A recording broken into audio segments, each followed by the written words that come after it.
Shalom and welcome once again to Treasures of the Torah. I'm Pastor Matt McKeown. This week, our Torah portion is Houkat, and I'd like to share with you some commentary from Rashi and the Midrash about this particular Torah portion. Now, we have talked in years past about how this type of rule or this type of regulation, a chok, is a ruling that God gives or a commandment that God gives that he does not give us an explanation for. This goes along with the other two words that we've talked about before, the idea of a mitzvah and the idea of a mishpat.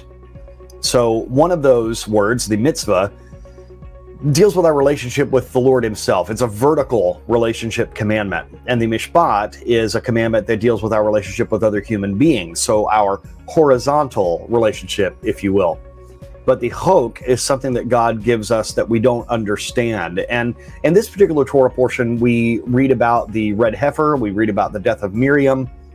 But let me read to you about this verse in chapter 20, verse 17, which talks about wells. There are wells, but it only mentions a well. It's in the singular. It talks about the well. We will not drink the water of the well. It should have said, according to the Midrash and to Rashi, the water of the wells, plural, should it not? Why does it say the well? But this is what Moses said, although we have with us manna to eat and the well of Miriam to provide us with water, we shall not drink from it. Instead, we will purchase food and water from you to benefit you. Here the Torah teaches you a rule of good conduct. If a man goes to a country that is not his, though he possesses all his requirements, he should not eat of what he has, but should leave over his own and buy from the shopkeeper so as to benefit him. I think this is a beautiful Torah concept. It reminds me of what Rav Shaul, the Apostle Paul, says in the Brit Chadashah when he says, it's not that I need money from you, but rather it's that you need to give. This is an important concept of benefiting the locals and the local economy. What a wonderful experience this could be.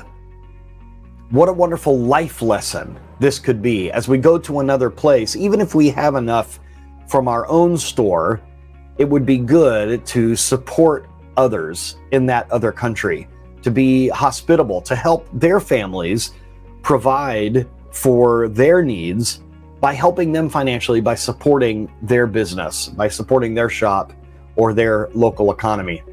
I really love this. This is an adventurous way to live. If you're in another place, to purposefully bless people there that are local. I especially think it's good for those of us that come from more wealthy countries. When you visit a country whose economy is not as strong as your home country, for you to try to benefit the locals. Don't just go to where the tourists go, but rather go off the beaten path a bit.